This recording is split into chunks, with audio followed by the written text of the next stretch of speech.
Em 1970, enquanto Anne Rice frequentava um programa de pós-graduação em escrita criativa em Los Angeles, sua filha Michelle, com cerca de 4 anos, foi diagnosticada com leucemia mieloide aguda. 2 anos depois, Michelle morreu da doença e Rice entrou em uma depressão profunda, recorrendo ao álcool para lidar com a dor. Ainda de luto pela filha, Rice começou a reescrever um conto que havia guardado. Inicialmente com 30 páginas, o conto escrito pelo ponto de vista de um entrevistador foi expandido para um livro por incentivo de um dos alunos do seu marido, que gostava de sua escrita. Após 5 semanas pesquisando sobre vampiros durante o dia e escrevendo à noite, Rice tinha um livro de 338 páginas que ninguém queria publicar. Tudo mudaria em agosto de 1974, quando Rice participava de uma conferência de escritores conduzida pelo autor de ficção científica Ray Nelson.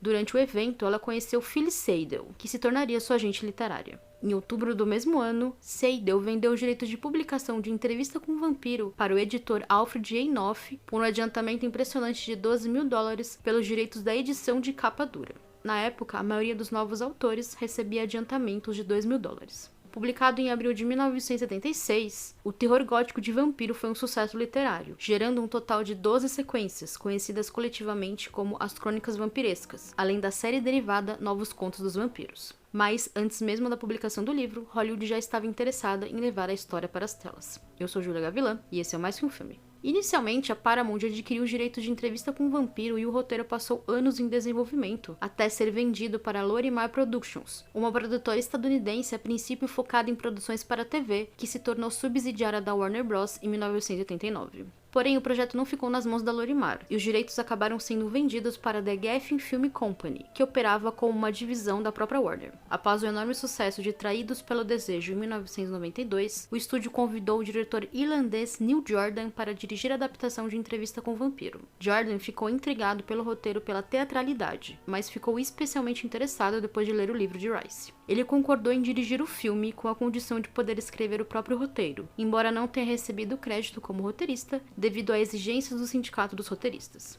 Em entrevista para Variety, Jordan contou que gostou do roteiro escrito por Rice, mas achava que alguns elementos do livro haviam sido suavizados ou cortados do material. Desejando tornar a adaptação a mais fiel possível ao livro, ele reintroduziu o erotismo e a tentativa de Louis e Lestat, que vivem um relacionamento eterno de construir uma família. Com isso, a culpa católica que permeia o livro ganhou mais força no roteiro, algo que o cineasta chamou de uma parábola maravilhosa sobre se afundar na culpa. Com David Geffen, o fundador da produtora, na produção do filme, o projeto recebeu um orçamento de $70 milhões, um valor sem precedentes para um filme de vampiro. Desde o começo, Jordan queria fazer um filme épico como E o Vento Levou, e esse orçamento robusto era essencial. Uma das influências para o trabalho era Drácula de Bram Stoker, filme de Francis Ford Coppola que havia estreado nos cinemas em 1992. Jordan queria aquela opulência e teatralidade do filme de Coppola, fugindo das produções baratas e improvisadas, feitas com recursos mínimos. Porém, a influência não era apenas visual. O cineasta também queria expandir a sensação épica de escuridão que sentiu vendo Drácula de Bram Stoker e dar profundidade emocional aos personagens. Uma das histórias mais conhecidas da produção envolve Rice não gostar da escalação de Tom Cruise. E de fato, a autora tinha suas próprias ideias para a escalação dos atores. Por exemplo, em 1972, Rice escreveu um roteiro para Entrevista com o Vampiro com o ator francês Alain Delon em mente para o papel de Louis. Quando o filme entrou em fase de seleção de elenco, o ator britânico Julian Sands era a escolha de Rice e dos fãs para interpretar Lestat. No entanto, Sands não era um ator conhecido na época e seu papel de maior destaque era em Uma Janela para o Amor, lançado em 1985. Sua escolha foi barrada pelo estúdio, que preferia alguém mais famoso para o filme. A Warner até chegou a procurar Daniel Day-Lewis para o papel de Lestat, mas o ator recusou o trabalho por não estar interessado em interpretar um vampiro. No fim, foi oferecido a Tom Cruise um salário recorde de $10 milhões e uma porcentagem dos lucros da produção. A escolha irritou Rice, que chamou a contratação de bizarra. Ela recomendou vários outros nomes e ainda sugeriu que o recém-contratado Brad Pitt e Cruise trocassem os papéis. Eventualmente, Rice ficou satisfeita com a atuação de Cruise após ver o filme completo, dizendo que o ator conseguiu fazer o personagem funcionar. A autora até mesmo ligou para ele para elogiar seu trabalho e admitir que estava errada. Kristen Dunst tinha apenas 10 anos quando foi descoberta por olheiros, e foi a primeira menina a fazer um teste para o papel de Cláudia. O produtor Stephen Woolley contou que começaram procurando meninas de 6 anos, mais ou menos a idade de Cláudia no livro. Entretanto, o papel era muito exigente para uma criança de 6 anos, e a produção precisava de uma atriz que compreendesse as nuances dos monólogos de Cláudia. A leitura de Dunst foi incrível, mas eles ainda achavam que deviam procurar outras opções por desencargo de consciência. Entre as jovens atrizes estava Julie Stiles, que Jordan considerou velha demais para o papel.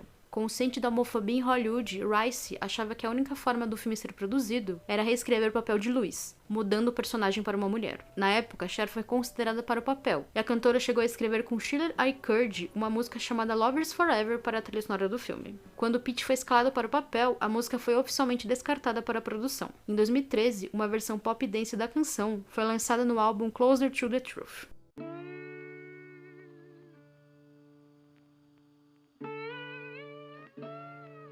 As filmagens ocorreram principalmente em New Orleans e em Londres, com algumas filmagens em locações em São Francisco e Paris. A plantação de Louis era uma combinação de 2 locais diferentes, ambos em Louisiana. A representação de New Orleans no século XVIII e início do século XIX foi realizada com uma combinação de imagens em locações no bairro French Quarter e filmagens em um cenário construído especialmente para a orla do rio Mississippi. A produção então mudou para Londres, onde cenários internos foram construídos no Pinewood Studios.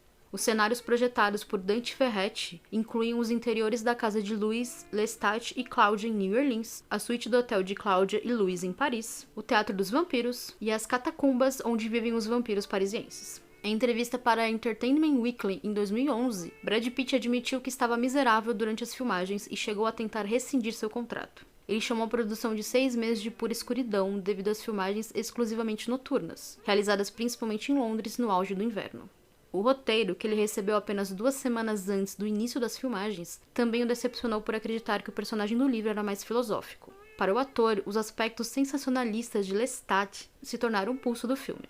Grande parte das filmagens haviam sido concluídas em outubro de 1993, restando apenas poucas cenas envolvendo a entrevista. A produção dessas cenas foi interrompida por algumas semanas, enquanto River Phoenix, originalmente escalado para o papel de Daniel Molloy, terminava de trabalhar no filme Dark Blood. O ator morreu pouco antes da conclusão do projeto, que permaneceu inacabado por 19 anos, sendo lançado em 2012. O papel de Molloy ficou para Christian Slater, que doou todo o seu salário para as organizações de caridade favoritas de Phoenix. Em homenagem ao ator, a produção adiciona uma dedicatória a ele após os créditos finais. O trabalho de efeitos visuais de Entrevista com o Vampiro foi supervisionado pela Stan Winston Studios, conhecidos por trabalhos em O Exterminador do Futuro de 1984, Alien: O Resgate de 1986 e haviam acabado de trabalhar em Jurassic Park de 1993. Jordan hesitou em contatá-los porque eles ganharam reputação se especializando em animatrônicos em grande escala e CGI. No caso de Entrevista com o Vampiro, a produção exigia principalmente efeitos especiais de maquiagem. Jordan e a equipe do estúdio fizeram uma enorme pesquisa e esboços detalhados de onde os dentes dos vampiros deveriam estar. Elaborado em prata e com uma lâmina, um pequeno dispositivo foi desenvolvido para perfurar o polegar de Cruz quando o ator não quisesse morder alguém de cena. O próprio Stan Winston desenhou a aparência vampírica dos personagens e os efeitos de maquiagem, incluindo a técnica para stencil de veias azuis translúcidas nos rostos dos atores. Isso exigia que os atores ficassem pendurados de cabeça para baixo por 30 minutos, para que o sangue corresse para suas cabeças e fizessem suas veias saltarem. Isso permitia que os maquiadores traçassem padrões realistas na maquiagem. Já a Digital Domain, que era uma nova empresa de efeitos visuais fundada por James Cameron, Scott Ross e Winston, foi responsável pela criação dos efeitos digitais sob supervisão de Robert Legato.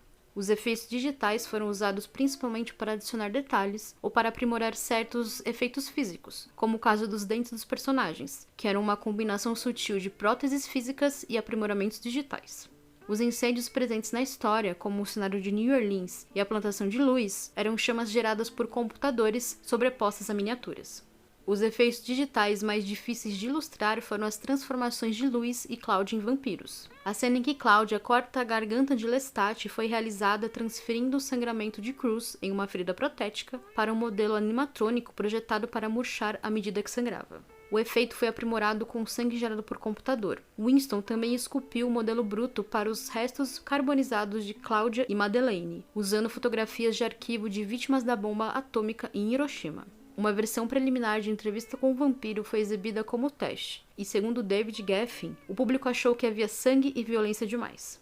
Jordan não queria que as exibições fossem realizadas, porque ele planejava diminuir a duração do filme antes da pré-estreia. Acabou que ele estava certo, porque o público que assistiu a essas exibições achou o filme longo demais. No fim, cerca de 20 minutos de filmagem foram cortados ou reorganizados antes da bem-sucedida estreia no cinema.